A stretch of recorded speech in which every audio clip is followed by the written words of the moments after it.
Rabbi zidni ilma warzuqni fahma waj'alni minas sholihin. Ya Allah, tambahkanlah aku ilmu, berilah aku karunia agar dapat memahaminya, dan jadikanlah aku termasuk orang-orang yang sholih. Amin. Oke, assalamualaikum warahmatullahi wabarakatuh. Pada pertemuan kali ini kita akan melanjutkan materi sebelumnya, masih mengenai perbandingan trigonometri pada segitiga siku-siku.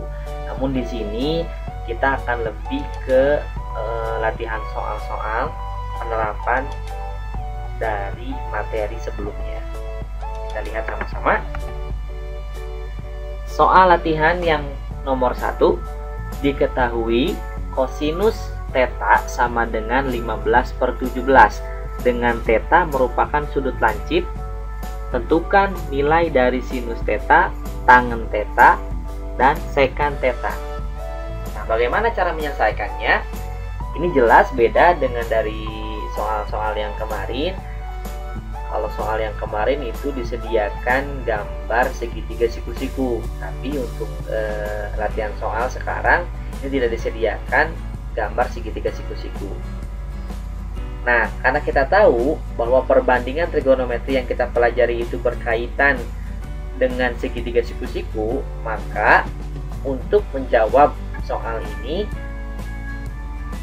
kita menggunakan segitiga siku-siku.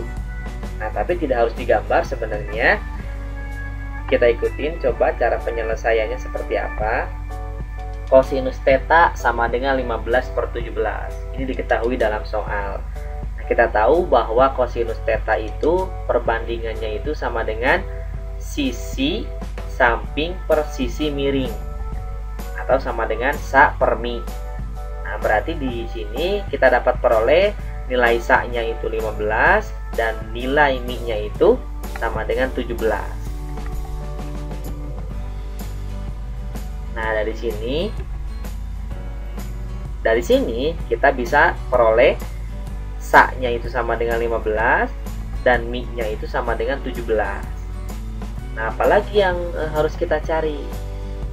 Ya, kita harus menentukan sisi depannya atau panjang sisi depannya. Dari mana kita bisa menghitung sisi depannya atau menentukan sisi depannya? Ya, menggunakan teorema Pitagoras yang kemarin sudah kita pelajari. Sisi depan itu sama dengan akar dari mi kuadrat dikurang sa kuadrat. Kita substitusikan sama dengan akar dari 17 kuadrat dikurang 15 kuadrat. Kita hitung sama dengan akar dari 289 dikurangi 225. Sama dengan akar 64. Akar 64 sama dengan 8. Jadi panjang sisi depannya itu adalah 8, satuan panjang. Nah, kita sudah peroleh sa-nya 15, mi-nya 17, dan d-nya 8. Maka kita bisa menentukan berapa nilai perbandingan dari sin theta. Sin theta sama dengan 8/17. Sin itu ingat kembali d per mi, 8/17. Tangen theta sama dengan d per sa, 8/15.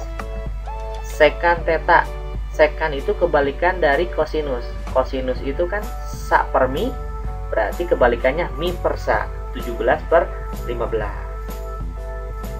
Gampang ya? Kita lanjutkan di soal nomor 2. Diketahui tangen theta sama dengan P per Q dengan theta merupakan sudut lancip. Tentukan nilai dari sekan theta, cos theta, dan kosekan theta. Sama seperti yang tadi, cuman berbeda di sini nilai perbandingan dari tangen tetanya itu dalam bentuk variabel. Nah, kita lihat sama-sama. Tangen theta sama dengan P per Q, di mana kita tahu tangen itu perbandingan dari sisi depan per sisi samping, D per sa. Nah, kita peroleh D-nya sama dengan P, sa-nya sama dengan Q. Apa yang belum ada? Ya, sisi miringnya.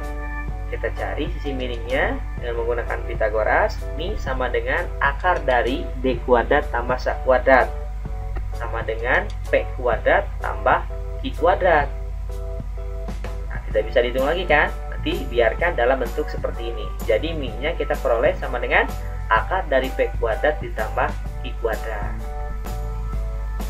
Untuk menentukan nilai perbandingan dari sekan theta sama dengan sekan itu kebalikan dari kosinus theta. Maka kosinus theta itu adalah sa per mi, berarti kebalikannya mi per sa.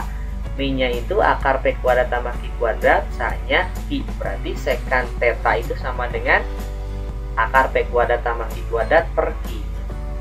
Kosinus theta, kosinus jelas kebalikan dari sekan. Berarti tinggal dibalikan saja, Q per akar P kuadrat tambah Q kuadrat. Kosekan, kosekan theta itu kebalikan dari sinus theta. Sinus theta itu D per mi, berarti kebalikannya mi per D. Akar P kuadrat tambah Q kuadrat per T. Gampang ya. Kemudian nomor 3, diketahui kosinus A sama dengan 5 per 13 dan sinus B sama dengan 12 per 13 dengan A dan B merupakan sudut lancip. Tentukan nilai dari sinus A dikali kosinus B ditambah kosinus A dikali sinus B. Nah, di sini ada dua sudut, ada sudut A, ada sudut B. Nah, sama, berarti kita juga cari menggunakan sudut yang berbeda. Pertama, kita ambil terlebih dahulu kosinus A sama dengan 5 per 13.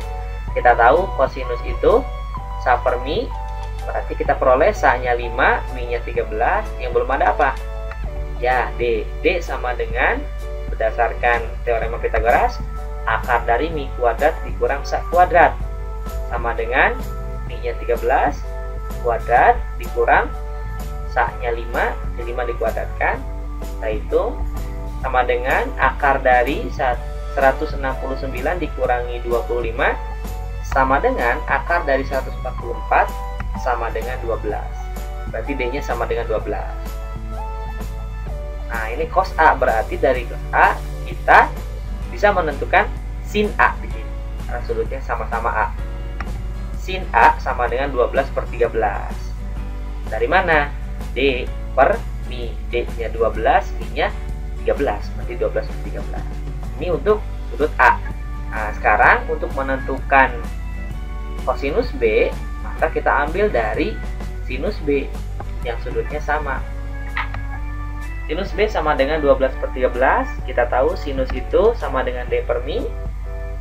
D-nya 12, mi-nya 13. Berarti yang belum ada sa. Sa-nya sama dengan, berdasarkan teorema Pythagoras, akar dari mi kuadrat dikurang D kuadrat sama dengan akar dari 13 kuadrat dikurang 12 kuadrat sama dengan akar dari 169 dikurangi 144 sama dengan akar dari 25 berapa? Ya, 5. Berarti sa-nya sama dengan 5. Kita peroleh cos B-nya sama dengan 5 per 13. Sa per mi. Sa-nya 5, mi-nya 13. Berarti cos B-nya sama dengan 5 per 13. Nah, setelah diperoleh nilai-nilai dari masing-masing trigonometrinya, maka kita bisa menentukan yang ditanyakan. Jadi, nilai dari sinus A dikali kosinus B ditambah kosinus A dikali sinus B sama dengan substitusi berdasarkan nilai-nilai yang sudah ditemukan atau sudah diketahui.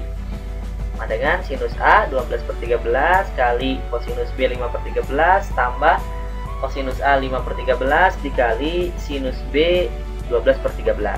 Dahulukan dulu perkalian. Sama dengan 12 kali 5 60 per 13 kali 13 169 ditambah 5 kali 12 60 per 13 kali 13 169. Nah, kita jumlahkan. Ini sudah sama penyebutnya, berarti tinggal jumlahkan atasnya aja. Sama dengan 120 per 169. Itulah jawabannya.